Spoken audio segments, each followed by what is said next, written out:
Paz do Senhor, meu irmão, paz do Senhor, minha irmã, meu amigo que me acompanha nesse canal. Se você já é inscrito nesse canal, continue deixando o seu likezinho, compartilhe esta mensagem para que possamos continuar pregando este evangelho. O grande objetivo aqui é pregar o evangelho, falar das maravilhas de Deus para as pessoas.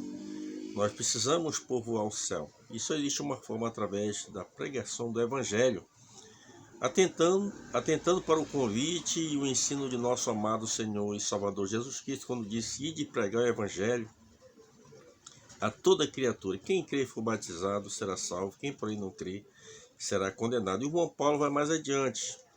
Ele diz: como crerão se não há quem pregue? Quem tem que pregar é você.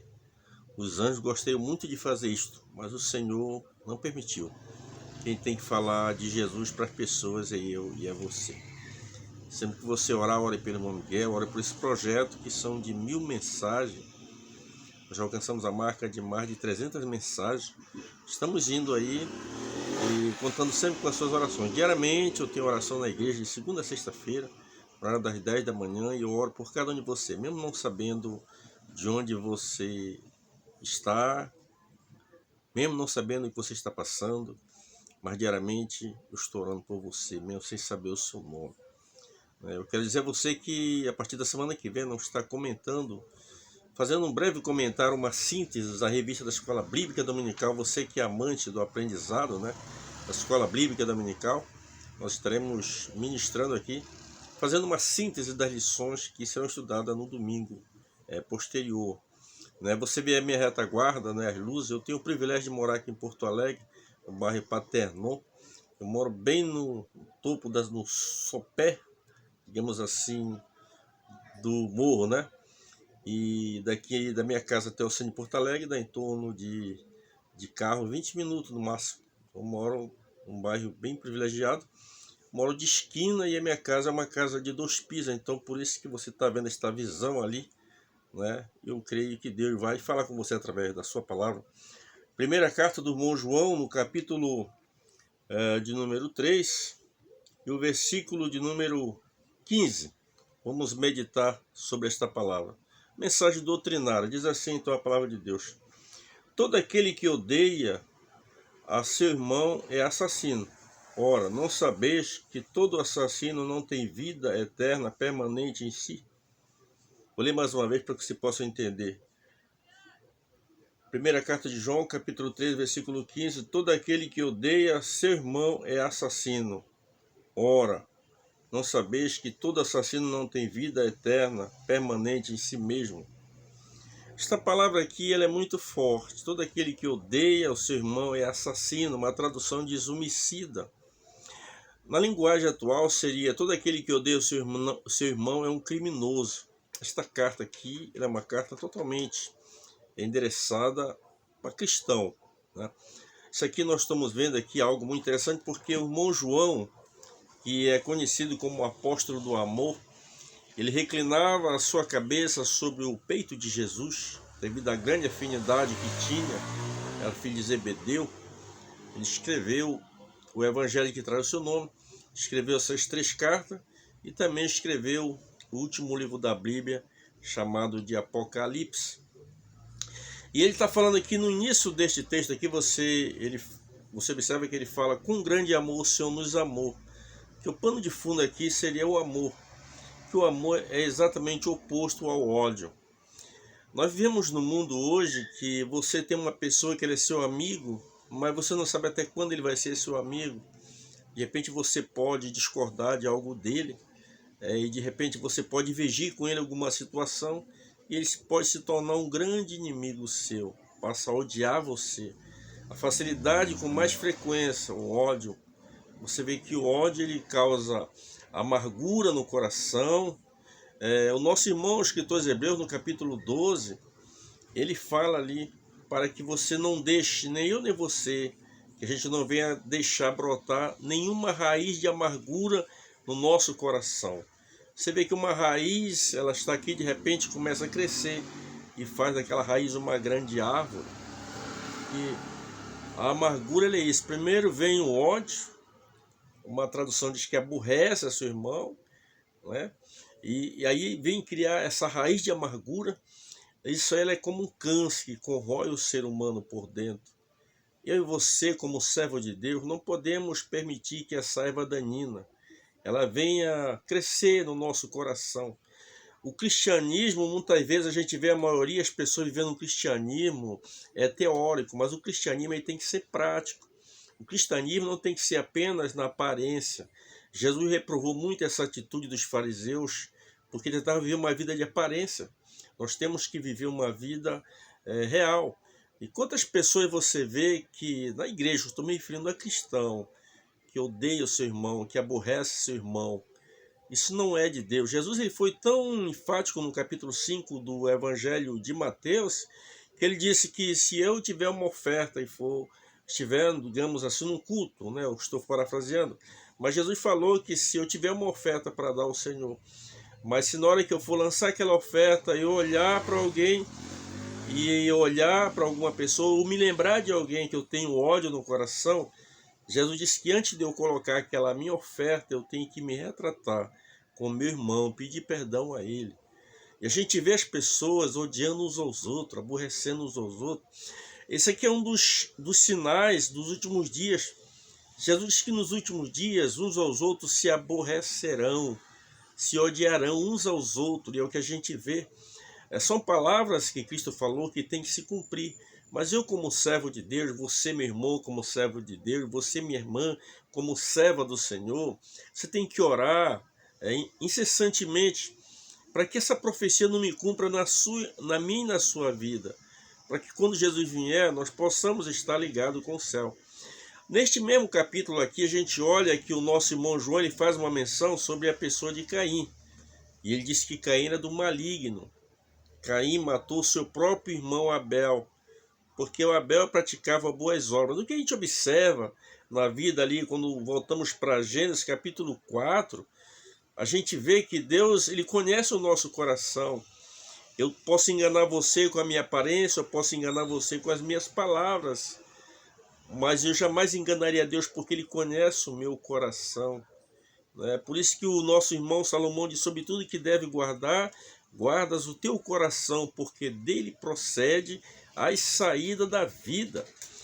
E a gente olha aqui, a pessoa de Caim, ele começou a odiar porque Deus estava aguardando um sacrifício de Caim, um sacrifício de Abel. Eles foram orientados pela pessoa de Adão, seu pai, que possivelmente esta orientação, desde que Adão e Eva foram expulsos do jardim do Éden, Deus passou esta orientação a eles. É claro que a Bíblia não narra, mas nós temos convicção disso, que eles tinham que trazer o sacrifício. A gente vê no Pentateuco ali, no livro de Levítico e também no livro de Deuteronômio, que é a repetição de alguma dessas leis, que Deus orientou ali sobre as ofertas, sobre os sacrifícios. Ali havia vários tipos de sacrifício. E dentro desse sacrifício havia aquele sacrifício que mais adiante o próprio Moisés colocou ali sobre o dia da expiação. Ele era um sacrifício que tinha que ser com animal, tinha que ser imolado o animal. Era um sacrifício através de um holocausto. Então a gente vê que a pessoa de Abel, ele trouxe o melhor sacrifício, o melhor das suas ovelhas, da sua gordura, das suas ovelhas, ele trouxe e ofereceu um sacrifício a Deus. A Bíblia diz que Deus atentou para o sacrifício de Abel. Já Caim foi diferente. Caim ele pegou da sua plantação, porque ele era lavrador, da sua colheita e trouxe. E Deus não atentou para o sacrifício dele. Você observa que eles receberam orientação do mesmo pai como tinha que proceder, mas eles não seguiram as orientações da pessoa do nosso irmão Adão. Por isso então que agora Deus não recebeu o sacrifício, porque aquilo não seria um sacrifício pacífico, era um sacrifício expiatório. Um sacrifício pacífico podia ser, alguma tradução, alguns comentaristas apresentam como oferta de manjares. A oferta de manjares ela era feita justamente com legumes, né, com frutas. Já o sacrifício de animal tinha que ser o próprio animal imolado, um animal de 1 ano, não podia ter defeito, entendeu? Havia toda uma preparação para aquele animal. E o nosso irmão Abel, ele seguiu na risca as orientações da pessoa de Adão. A gente observa que Caim, ele era o primogênito. Se Abel, que era o segundo, sabia como deveria proceder, imagine o Caim, que era o primogênito. A Bíblia não diz quantos anos havia de diferença de Caim para Abel, mas certamente havia uma boa diferença naquela época. E a gente vê que o nosso irmão Abel, ele seguiu na risca a orientação do seu pai. A palavra de Deus é bem enfática, que aí a Bíblia diz que o nosso irmão Caim se irou pelo fato de Deus não ter recebido o sacrifício dele e sim o de Abel. Mas Deus é um ser tão generoso, como eu falei no início, ele conhece o nosso coração, a intenção do nosso coração. Quando Samuel chegou ali na casa de Jessé o belemita, e aí a pessoa de Samuel olhou para Eliabe e disse: está aí diante do Senhor, o seu ungido. O Senhor disse: não atente para a sua aparência, nem para a sua estatura, porque eu tenho rejeitado. Porque o Senhor não vê como o homem vê o que está diante dele, mas olhe para o coração do homem. E a Bíblia diz que um coração contrito não desprezará o Senhor. Aí o que aconteceu com a pessoa do nosso irmão Abel? Ofertou o melhor sacrifício a Deus, e eu tenho certeza que se Caim chegasse com ele, negociasse com ele, ou quem sabe até pedisse, ele doaria. Se a pessoa de Caim chegasse na sua mãe, já que ele não tinha uma boa afinidade talvez com Abel, mãe, quem sabe a sua consegue aí um animal com Abel. A gente vê que na instituição lá dos sacrifícios, quando Deus orientou, todas as pessoas tinham condições de ofertar um sacrifício. Se eu fosse uma pessoa pobre que não tivesse condição de dar um animalzinho, eu podia pegar um par de pomba, 2 avezinhas ali, 2 rolinhas, e trazer e ofertar a Deus o sacrifício. O que é importante para Deus não é o volume do sacrifício, mas é a intenção do nosso coração, é a nossa motivação é que faz a diferença diante de Deus. E a Bíblia diz que agora Deus atentou para o sacrifício de Abel e não atentou para o sacrifício de Caim. Caim ficou irado, amargurado, angustiado. Aquela raiz de amargura começou a crescer no seu coração. E Deus, conhecendo ele, disse: olha, Caim, o pecado já é à porta do teu coração, mas cumpre o teu desejo, ele é contra ti, mas tu a dominarás. Então Deus começou a perceber que Caim estava a um pé de tirar a vida do seu irmão. Ou seja, Deus está dando uma oportunidade para a pessoa de Caim, como para você, meu irmão, que talvez, meu amigo, está desviado dos caminhos do Senhor. O Senhor está te dando uma oportunidade para que você retorne a Ele. Ele quer perdoar os seus pecados, Ele quer escrever o seu nome no livro da vida, Ele quer fazer de você um cidadão no céu. Deus te ama, Ele nunca desistiu de você e nunca vai desistir de você. Então a Bíblia diz que agora o Caim, em vez de atentar para o conselho de Deus, os sábios conselhos de Deus, que são imutáveis, que são eternos, a Bíblia diz que ele irou-se contra o seu irmão Abel, e pegando o Abel a distante de seu pai, tirou a vida do seu próprio irmão. Então foi o primeiro homicídio. Aqui o nosso irmão João, ele fala neste capítulo sobre Abel, porque Abel era do maligno. Então se você tem essa facilidade de odiar alguém, saiba que você não é de Deus, você é do maligno. E quem é de Deus, ele ama. Amar é liberar o perdão. Amar é você tirar o seu direito para dar para uma pessoa. O perdão é uma doação. E aqui diz: todo aquele que odeia o seu irmão é assassino. Numa linguagem de hoje seria: todo aquele que odeia o seu irmão é criminoso. Se você odeia uma pessoa por A ou B, talvez esta pessoa tenha sido seu amigo no passado, talvez esta pessoa que nem foi seu amigo, mas é a pessoa que você não consegue se encaixar nesta pessoa, comece a orar a Deus para que Deus derrame no teu coração o amor, esse amor para liberar o perdão. Eu tenho observado na minha volta muitos crentes hoje falando mal dos outros, com o coração cheio de ódio. Nos dias de Jesus não era diferente. Os fariseus, os religiosos da época, eles odiavam a Cristo porque Cristo pregava a verdade, porque Cristo ensinava a verdade para as pessoas, e eles odiavam ele, porque aquelas pessoas eles eram do maligno, assim como a pessoa de Caim. Caim matou Abel porque ele era do maligno.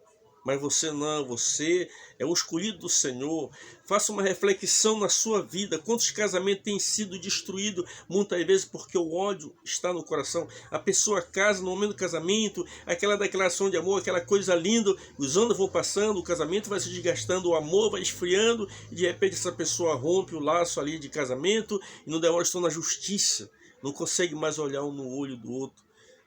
Não faça isso. Abra o seu coração para o perdão e perdoe a sua ex-mulher, perdoe o seu ex-marido, perdoe essa pessoa que te faz mal. A Bíblia diz: se o teu inimigo tiver fome, dá de comer, se tiver sede, dá de beber, fazendo assim amontoar as brasas vivas sobre a tua cabeça. Se o teu inimigo te convidar para ir 1 milha, vai 2 milhas com ele. Esse é um cristianismo prático. Que Deus em Cristo nos abençoe e que derrame no meu e no teu coração o amor, esse amor verdadeiro, e que possamos liberar o perdão, e em vez do ódio possamos amar as pessoas, não importa o que eles fizerem para nós. Eu e você somos um pecador. No Evangelho de Mateus, quando Jesus fala do Pai Nosso, ele diz: Pai, perdoa nossas ofensas como nós temos perdoado os que nos têm ofendido. Você tem perdoado alguém que ofendeu você? Que Deus em Cristo nos abençoe e até o próximo vídeo.